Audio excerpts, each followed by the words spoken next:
Hello everybody. In this video, we're going to talk about fear of failure. So fear of failure is something that everybody has on some level. Maybe it's taking a test, preparing for a test, having anxiety around a test. Maybe fear of failure holds you back from asking out that pretty girl. Maybe fear of failure keeps you from success rituals, like going to the gym, working out every day, because you might look at other people who are successful and that you may fear that you can't keep up with them. Maybe fear of failure is holding you back from applying to those jobs that you really desire. Maybe fear of failure is holding you back from applying to those colleges, those universities that you really think are a stretch. Think about where fear of failure has been holding you back. It does hold us back, but you have to be very honest with yourself. Where is it holding you back? You know, the other day I was working on some projects related to AI and automations, and I am a little bit rusty in coding. I'm a little bit rusty in working on tech projects hands-on in that kind of way.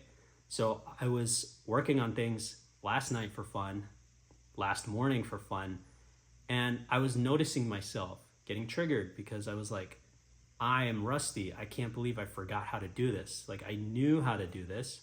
Why am I not able to do this?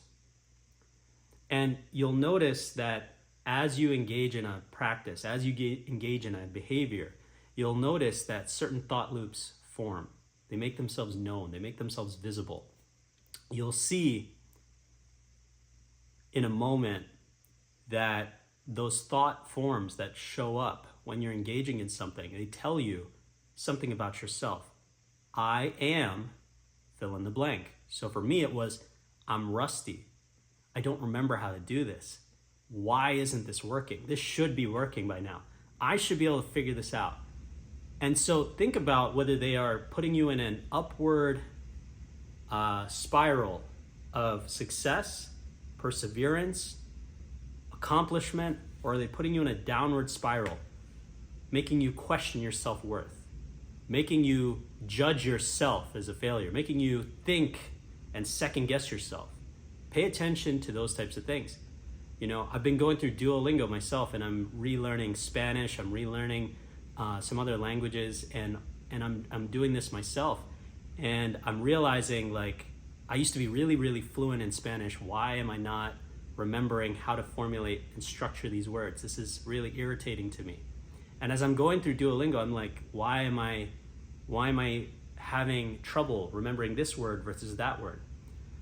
So remember, the questions that show up in our mind, they will either put you in an upward spiral towards going after more action, or they'll put you in a downward spiral towards inaction, right? So this is really how trance and influence and mind control really works.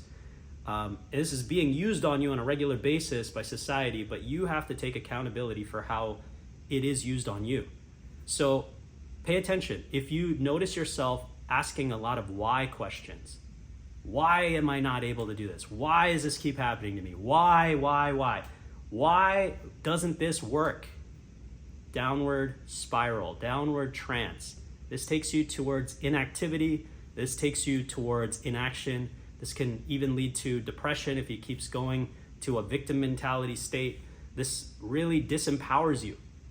Don't let it go there. Find yourself in a way where it goes into an upward spiral, that upward trance of action, right? So ask yourself questions like, how can I? How am I? How am I going to overcome this? I wonder how I will succeed. I wonder how I'm going to get there. Don't allow yourself to ask those why questions that take you out of the game. Ask yourself those how questions. How am I going to get there? How am I going to do this? How am I going to solve this? And so I noticed as I'm doing this, I'm keeping my Duolingo streak going on a few different things. So I'm relearning chess, I'm relearning Spanish, I'm relearning Hindi, and it's just like, it's challenging me, right? And then I'm also relearning AI and automation, and it's challenging me. It's pushing me towards the things that I resist. And what are those things that you resist in life? A lot of times people resist failure. They see failure as something that is painful. They see failure as something that is hurtful. They see something related to failure as something that's going to hold them back in life. But the reality is, failure is feedback.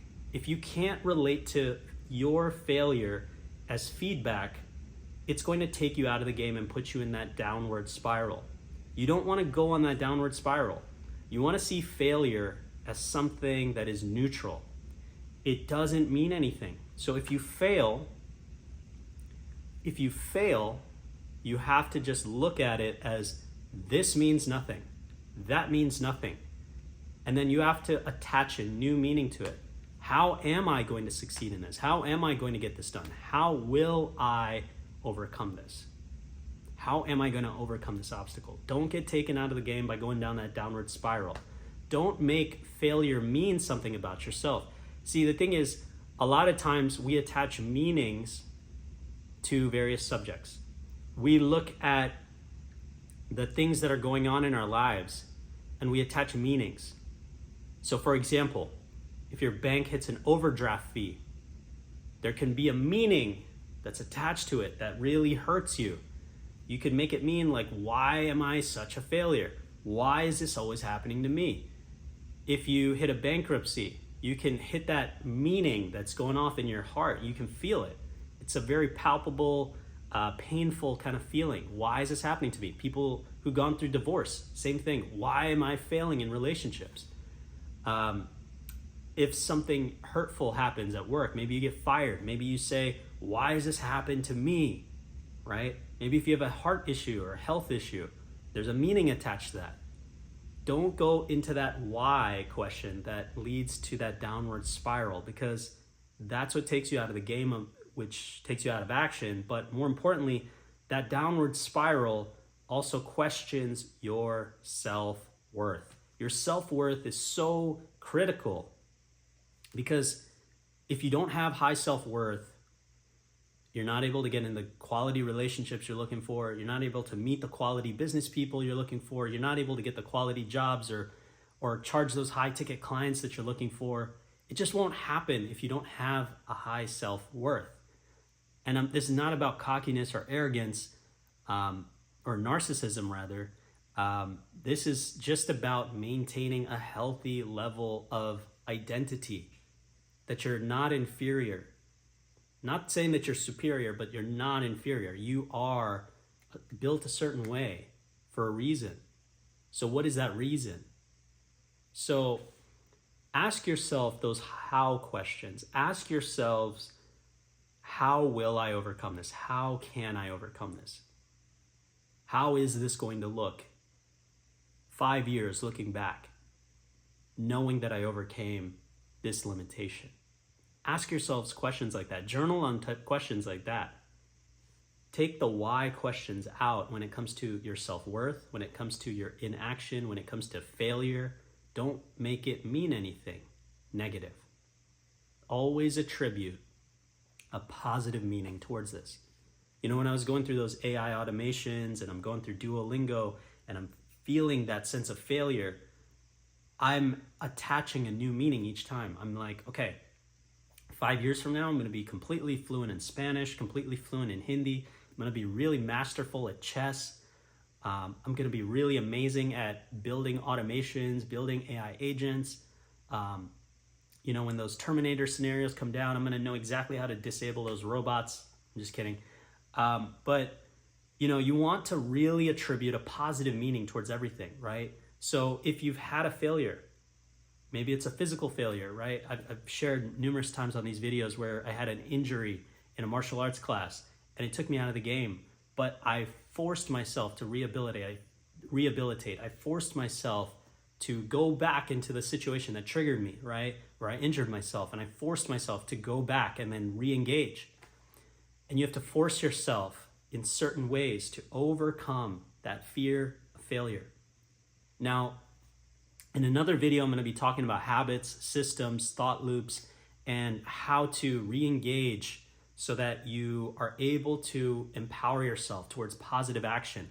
But I want you to just start thinking now, where are my thoughts going? Where are my thoughts going?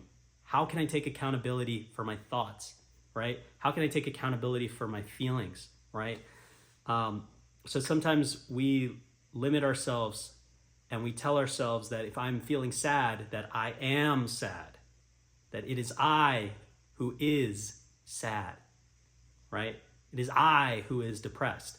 When you do that, you are placing a emotional state which is transient, which is short-lived, and you're putting it permanently upon yourself. Permanently. I am sad. Instead of I am feeling sad, meaning like there's a duration of time that I can feel sad. So notice the words you use. Notice where your words are taking you. Are they making you feel more depressed in that downward spiral of inaction, questioning your self-worth, questioning your identity, making you feel shame, making you feel depressed? Or is it putting you in that upward spiral, getting back in the game, forcing yourself to go back to really just going after your goals, realizing your identity and chasing after it? Where are you taking yourself? Notice what is going on in your mind. Take accountability each day for where your mind is. Are you taking accountability for your thoughts? Are you taking accountability for your feelings? Are you allowing your environment to dictate that? I hope this video helps you, and I'll see you in the next one.